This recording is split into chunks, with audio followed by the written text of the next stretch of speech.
ಇನ್ನು ಮನ್ರೇಗಾ ಯೋಜನೆಯಿಂದ ಗಾಂಧಿ ಹೆಸರನ್ನ ಕೈಬಿಟ್ಟಿದ್ದಕ್ಕಾಗಿ ಜೊತೆಗೆ ಕೆಲ ಬದಲಾವಣೆಗಳನ್ನ ಮಾಡಿದ್ದಕ್ಕಾಗಿ ಕರೆಯಲಾಗಿದ್ದಂತ ವಿಶೇಷ ಅಧಿವೇಶನದಲ್ಲಿ ಇವತ್ತು ಕೂಡ ಈ ವಿಚಾರವಾಗಿ ಬಹಳ ಗಹನವಾದಂತ ಚರ್ಚೆ ನಡೆಯಿತು. ಒಂದು ಹಂತದಲ್ಲಿ ಸರ್ಕಾರ ಇದ್ರ ಮೇಲೆ ಬಹಳ ಚರ್ಚೆ ಆದಂತಹ ನಂತರದಲ್ಲಿ ಒಂದು ನಿರ್ಣಯ ಓದುವಂತಹ ಸಂದರ್ಭದಲ್ಲಿ ಇವತ್ತು ದೊಡ್ಡ ಹೈಡ್ರಾಮಕ್ಕೂ ಕೂಡ ಆ ಸಂದರ್ಭ ಕಾರಣ ಆಯಿತು. ಬಹಳ ಗಹನವಾದಂತಹ ಚರ್ಚೆ ಆಗಿದೆ ಮೊನ್ನೆ, ಹೌದು. ಬಟ್ ತೆಗೆದುಕೊಂಡಂತ ನಿರ್ಣಯವನ್ನ ಪ್ರಸ್ತಾಪ ಮಾಡುವಂತಹ ಸಂದರ್ಭದಲ್ಲಿ ವಿಪಕ್ಷಗಳು ಸರ್ಕಾರದ ವಿರುದ್ಧ ಬೆಂಕಿ ಉಗುಳೋದಕ್ಕೆ ಶುರು ಮಾಡಿದ್ರು, ಜೋರು ಧ್ವನಿಯಲ್ಲಿ ಗಲಾಟೆ ಮಾಡೋದಕ್ಕೆ ಶುರು ಮಾಡಿದ್ರು. ಇದನ್ನು ಕಂಡಂತ ಸಿದ್ದರಾಮಯ್ಯನವರು ಸ್ವಪಕ್ಷದವರಿಗೆ ಅಂತ ಅಂದ್ರೆ ಕಾಂಗ್ರೆಸ್ನ ಸದಸ್ಯರುಗಳಿಗೆ ಎದ್ದೇಳ್ರಿ, ನೀವು ಗಲಾಟೆ ಮಾಡ್ರಿ ಅಂತ ಕರೆ ಕೊಟ್ಟಂತ ಪ್ರಸಂಗವನ್ನ ಕೂಡ ನೋಡಿದ್ವಿ. ಹಾಗಾದ್ರೆ ಇವತ್ತು ಮನ್ರೇಗಾಕ್ಕೆ ಸಂಬಂಧಪಟ್ಟ ಹಾಗೆ ಅಂತಂದ್ರೆ ಜಿ ರಾಮ್ಜಿಗೆ ಸಂಬಂಧಪಟ್ಟ ಹಾಗಿನ ನಿರ್ಣಯ ತೆಗೆದುಕೊಳ್ಳುವಂತ ಸಂದರ್ಭದಲ್ಲಿ ಏನೇನು ಹಂಗಾಮ ಆಯ್ತು ಬನ್ನಿ ನೋಡ್ಕೊಬೋಣ.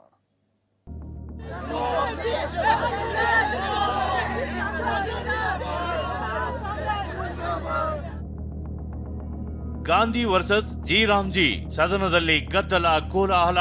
ಕಳ್ಳಬಿಲ್ ಮಾಡ್ತಾ ಇದ್ರು, ಕೆಲಸ ಕೊಡಲೇಬೇಕು, ಹಣ ತರ ಯೋಗ್ಯತೆ ಇಲ್ಲ. ಈ ಸದನ ವಿರೋಧಿಸುತ್ತದೆ. ಅತ್ಯಂತ ಖಂಡನೀಯ. ನಿರ್ಣಯ ಓದುವ ವೇಳೆ ವಿಪಕ್ಷ ಅಡ್ಡಿ, ಸಿದ್ದರಾಮಯ್ಯ ರಾಂಗ್.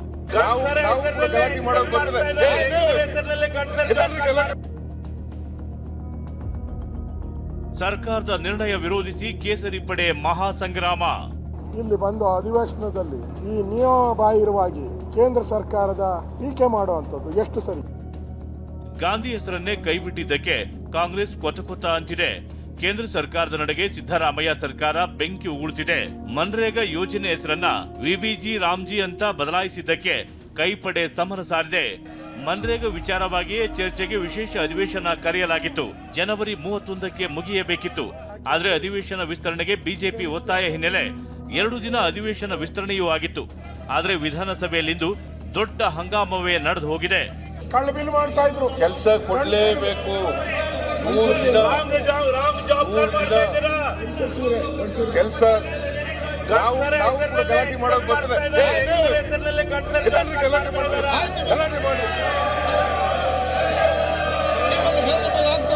ನೀವೊಬ್ಬರಿಗೆ ಗಲಾಟೆ ಮಾಡೋದು ಬರೋದು, ಗಲಾಟೆ ಮಾಡೋದು ಬರೋದು. ವಿಬಿಜಿ ರಾಮ್ಜಿ ಕಾಯ್ದೆ ವಿರೋಧಿಸಿ ಸಿದ್ದರಾಮಯ್ಯ ನಿರ್ಣಯ ಮಂಡಿಸುತ್ತಿದ್ದಂತೆ ಬಿಜೆಪಿ ನಾಯಕರು ವಿರೋಧಿಸಿದರು. ಈ ದಿನಂತೆ ಅದರ ಮೂಲ ಸ್ವರೂಪದಲ್ಲಿಯೇ ಮರುಸ್ಥಾಪಿಸಬೇಕು.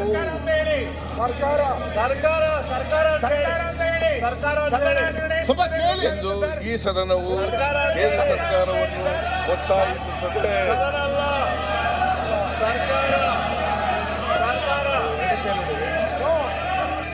ಚರ್ಚೆ ಮಾಡೋದು ಹೇಳಿ ಅವರು, ಅದನ್ನೆಲ್ಲ ಹೇಳಿ ಅವರು, ಅವ್ರಿಗೆ ಅವಕಾಶ ಇದೆ.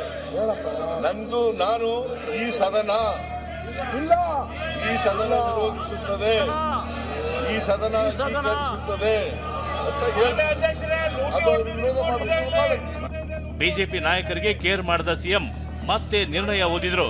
ಇದೊಂದು ಲೂಟಿ ಸರ್ಕಾರ ಅಂತ ಬಿಜೆಪಿ ನಾಯಕರು ರೊಚ್ಚಿಗೆದ್ರು. ಮಹಾತ್ಮ ಗಾಂಧಿ ರಾಷ್ಟ್ರೀಯ ಗ್ರಾಮೀಣ ಉದ್ಯೋಗ ಖಾತ್ರಿ ಯೋಜನೆ 5 ಮಾಡಿ ಕಾಂಗ್ರೆಸ್ ಸದನ ಅಲ್ಲ, ಉಡುಮೇಲು ಮಾಡಿ ಅದನ್ನು ರದ್ದತಿ ಮಾಡಿ ಅಪೀಲ್ ಮಾಡಿ ಲೂಟಿಕೋರ ಕಾಂಗ್ರೆಸ್ ಕಾಯ್ದೆಯನ್ನು ತಂದಿದ್ದಾರೆ. ಕಾಂಗ್ರೆಸ್ ಅವರು ಕೇಂದ್ರ ಸರ್ಕಾರಕ್ಕೆ ರಾಮ್ಜಿ ಲೂಟಿ ಸರ್ಕಾರ, ಲೂಟಿ ಸರ್ಕಾರ, ಲೂಟಿ ಸರ್ಕಾರ, ಲೂಟಿ ಸರ್ಕಾರ, ಲೂಟಿ ಸರ್ಕಾರ, ಕೇಂದ್ರ ಸರ್ಕಾರ, ಲೂಟಿ ಸರ್ಕಾರ, ಲೂಟಿ ಸರ್ಕಾರ, ಲೂಟಿ ಸರ್ಕಾರ ಅಂತ ಬಿಜೆಪಿ ಘೋಷಣೆ ಕೂಗಿದ್ದಕ್ಕೆ ಸಿಟ್ಟಿಗೆದ್ದ ಸಿಎಂ ಈ ರೀತಿ ಮಾಡಿದ್ರೆ ಸದನ ನಡೆಸೋಕೆ ಆಗೋದಿಲ್ಲ ಅಂದ್ರು. ಅಧ್ಯಕ್ಷರೇ, ನಾನು ಈ ತರ ನಡೆಸಕ್ಕಾಗಲ್ಲ. ನೀವು ಲೂಟಿ ಸರ್ಕಾರಕ್ಕೆ ಮಾತಾಡುವಾಗ ಸಾಮಾಜಿಕ ಅವ್ರಿಗೆ ಅವಕಾಶ ಇದೆಯಲ್ಲ ನೇಮಕ ಮಾಡ್ತಿದ್ದಾರೆ, ವಿರೋಧ ಪಕ್ಷದ ನಾಯಕರಿಗೆ ಮಾತಾಡೋಕೆ ಅವಕಾಶ ಇದೆಯಲ್ಲ. ನವೀಕರಣ ಮಾಡಿಲ್ಲ. ನಿರ್ಣಯ ಕಸದ ಬುಟ್ಟಿಗೆ ಹಾಕಿ ಎಂದು ಅಶೋಕ್ ಕೆಂಡ. ಹಣ ತರ ಯೋಗ್ಯತೆ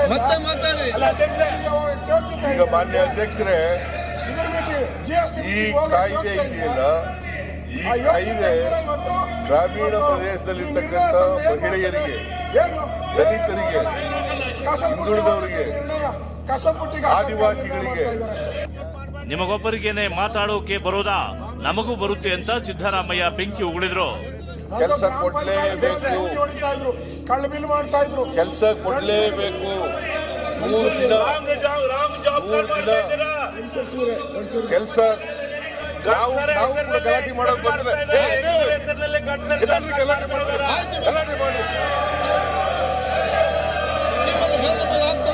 ನೀವೊಬ್ಬರಿಗೆ ಗಲಾಟೆ ಮಾಡೋಕೆ ಬರೋದು, ನಾವು ಗಲಾಟೆ ಮಾಡೋಕೆ ಬರೋದು. ನಿಮಗಿಂತ ಜಾಸ್ತಿ ಜನ ಇದ್ದೀವಿ.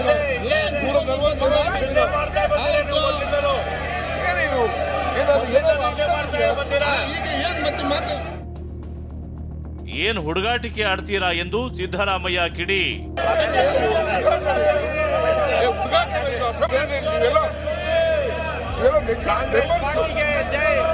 ಜನ ನಿಮ್ಗೆ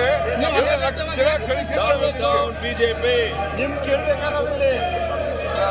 ಬಿಜೆಪಿಗೆ ನೀವು ಕೇಂದ್ರದ ಗುಲಾಮರು ಎಂದು ಸಿಎಂ ಆಕ್ರೋಶ. ಗ್ರಾಮೀಣ ನಿರ್ಣಯವನ್ನು ಸ್ವಾಗತ ಮಾಡಬೇಕಾಗಿತ್ತು. ಕರ್ನಾಟಕದ ಹಿತದೃಷ್ಟಿಯಿಂದ ಸ್ವಾಗತ ಮಾಡಬೇಕಾಗಿತ್ತು. ಇವರೆಲ್ಲರೂ ಕೂಡ ಭಾರತೀಯ ಜನತಾ ಪಕ್ಷ ಕೇಂದ್ರ ಸರ್ಕಾರದ ಗುಲಾಮರು, ನಿರ್ದೇಶಕರ ನೇಮಕಾತಿ, ಕೇಂದ್ರ ಸರ್ಕಾರದ ಗುಲಾಮರು. ಅವ್ರು ಹೇಳದಂತೆ ಕೇಳ್ತಕ್ಕಂಥ ರೀತಿಯಲ್ಲಿ ವರ್ತನೆ ಮಾಡ್ತಕ್ಕಂಥದ್ದು ಅತ್ಯಂತ ಖಂಡನೀಯ ಅಂತಕ್ಕಂಥ ಮಾತುಗಳನ್ನು ಹೇಳಲಿಕ್ಕೆ ಬಯಸ್ತಾ ಇದ್ದೇನೆ. ಸಿಎಂಗೆ ವೈಯಕ್ತಿಕ ಅಭಿವೃದ್ಧಿ ಅಷ್ಟೇ ಬೇಕಿದೆ ಅಂತ ವಿಪಕ್ಷ ನಾಯಕ ಅಶೋಕ್ ಆಕ್ರೋಶ ಹೊರಹಾಕಿದ್ರು.